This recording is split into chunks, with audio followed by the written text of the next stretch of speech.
আসসালামু আলাইকুম সবাইকে। ঈদ মোবারক। সবাই কেমন আছেন? আশা করি সবাই অনেক ভালো আছেন। আলহামদুলিল্লাহ আমরাও কিন্তু অনেক বেশি ভালো আছি। বিদেশে কিন্তু আর কোনোভাবেই বোঝা যায় না যে বিদেশে আছি আমরা। আমেরিকাতে মিশিগানে বিশেষ করে এত বেশি ঈদের ঘোরাফেরা করা হচ্ছে। সবারই ফ্যামিলি মোটামুটি আছেন এখানে। তো সকালে যেই বের হয়েছিলাম আর রাতে ঘুরে ফিরেছি। একদম টায়ার্ড হয়ে গিয়েছিলাম। আরও ইচ্ছে ছিল ঘোরার, কিন্তু টায়ার্ড হওয়াতে পরে ঘুরে ফিরে আসলাম। আর এখানে হচ্ছে আমরা মা মেয়ে তিনজন মিলে ম্যাচিং ড্রেস পরবো। সাথে মালিহার আব্বুও কালার ম্যাচ করে নিয়েছেন। তো যাই হোক, এখন হচ্ছে আমি বাচ্চাদেরকে রেডি করে দিচ্ছি। আর এই ড্রেসগুলো আমার খালা লন্ডন থেকে নিয়ে আসছিলেন, সাথে আমার ভাইও আরও দুইটা ড্রেস আমার বাচ্চাদেরকে দিয়েছিলেন। ওইগুলো বলেছিলাম একটু সাইজ মতোই দিয়ে দিতে, আর বলেছিলাম যে আরও একটু বড় দেখে আরও দুইটা ড্রেস দিয়ে দেওয়ার জন্য। তো ভাই দুইটা আরও বড় দেখে দিয়েছেন বলে দেখা গিয়েছে যে একটু বেশি বড় হয়ে গিয়েছে। 2 বছর থেকেই ওয়েট করতেছিলাম ওইগুলো পরানোর জন্য। তো যাই হোক, ফাইনালি ড্রেসগুলো হয়েও গিয়েছে। আর মোটামুটি সবাই অনেক বেশি পছন্দ করেছেন। যারা যারা আমাকে দেখেছেন সবাই বলেছেন যে না, ম্যাচিং ড্রেস হতে আরও বেশি সুন্দর লাগছে। আর এমনিতেও লন্ডনের ড্রেসগুলো তো অনেক বেশি সুন্দর লাগে। কম বেশি আমরা সবাই জানি লন্ডনের শাড়ি ড্রেস এগুলো খুবই সুন্দর থাকে। আর এখন হচ্ছে বাচ্চাদেরকে রেডি করে নিচ্ছি। আমিও রেডি হয়ে গিয়েছি। বাচ্চাদেরকে সকালে ঘুম থেকে উঠেই প্রথমে গোসলটা করিয়ে দিয়েছিলাম, যদিও আমার ইচ্ছে ছিল না, বাট ওদের আব্বু বলতেছিলেন যে ঈদের একটা দিন কিভাবে তুমি গোসল করাবা না, তো তারপর করালাম আর কি। তো যেটা হয় আর কি, গোসল করানোর পর চুলটা একদম হয়ে যায়, ওই জন্যই ওই প্রবলেমের জন্যই আসলে আমি ঈদের দিন সকালে গোসল করাই না, বেশিরভাগ সময় দেখা যায় রাতেই করে। আর এখন হচ্ছে আমিও রেডি হয়ে নিচ্ছি। আর আমার মালিহা আমাকে একটু রেকর্ড করে দিচ্ছিল। আলহামদুলিল্লাহ এখন মালিহা রেকর্ড করে দিতে পারে টুকিটাকি। ইউজুয়ালি আমরা ঈদের দিন বের হই না, বিশেষ করে সকাল টাইমে তো একদমই বের হওয়া হয় না, সন্ধ্যা পরেই দেখা যায় বের হই। বাট আজকে কি হয়েছে, আমরা সকালেই বের হয়ে গিয়েছিলাম। ওইদিকে আবার যাদের ঘরে যাব, তাছাড়া বাইরের ঘরেও যাব। আবার হচ্ছে আমাদের নতুন একজন নেইবার ভাবি আসছেন, তো ভাবিও বারবার বলতেছিলেন ওনার ঘরে যাওয়ার জন্য। পরে আমি তারিখ করছি যে ভাবি ঈদে যাব।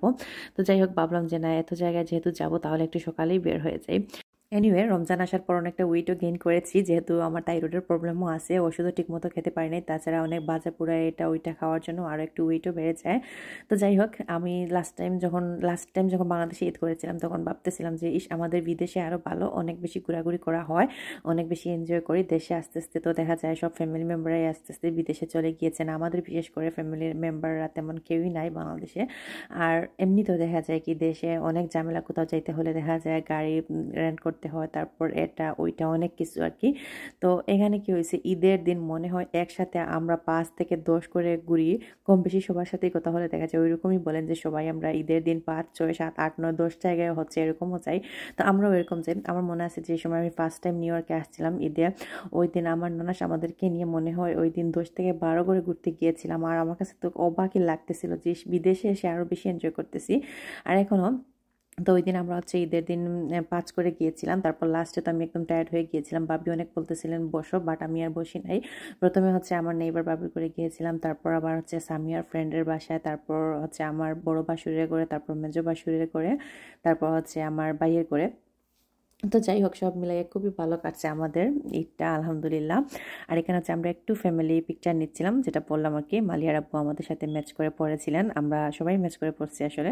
উনিও একটু রেড টাচটা দিছেন, যদিও ওনার পাঞ্জাবিটা ম্যাচ হচ্ছিল না, তারপর উনি এটা ম্যাচ করে নিয়েছেন, কটিটা ম্যাচ করে নিয়েছেন। আর এখন হচ্ছে আমরা যাচ্ছি ইয়ের করে, আমার বড় বাসুরে করে যাচ্ছিলাম। এত টায়ার্ড আর এত ব্যস্ত আসলে ভিডিও দিতে পারতেছিলাম না। কালকেও অবশ্য ভাইয়ের বাসায় ছিলাম, লাঞ্চ ডিনার সব করে আসছি। তারপর হচ্ছে আরও মানে আজকে আবার একটা মসজিদ প্রোগ্রামে, সব মিলে আর কি আমি ব্লগও দিতে পারতেছিলাম না। তো যাই হোক, এখানে হচ্ছে আমার বোনের ছেলে, যে বোন বাংলাদেশ থেকে আমেরিকা আসছেন, ওনার ছেলে হাফিজি কমপ্লিট করে আসছে দেশ থেকে।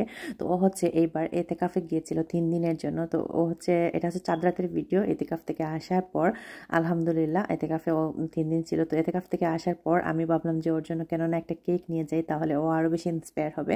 তখন আপাকে বলে তারপর হচ্ছে আমরা 2 বোন মিলে গিয়ে কেক কিনে নিয়ে আসলাম। তারপর আমি একটা ডেজার্টও হচ্ছে ঘর থেকে বানিয়ে নিয়ে গেলাম। মাশাআল্লাহ, সবাই দোয়া করবেন ওর জন্য। আর সবচেয়ে বড় খুশি লাগছে কি জানেন, ও হচ্ছে মসজিদে তাহাজ্জুদের নামাজে ইমামতি করেছিল। এইটা শোনার পর এত বেশি ভালো লাগছে আমার আর আপার। আমি যে সময় মসজিদে গিয়ে নামাজ পড়তেছিলাম তারাবির, আমার কিন্তু ইমামদের প্রতি এত রেসপেক্ট। আমি সবসময় ভাবতে থাকি যে ইমামরা কত নেকি কামাচ্ছে, আছেন, মানে ওনাদের প্রতি আমার আলাদা একটা ইয়ে যেটা বললাম আর কি।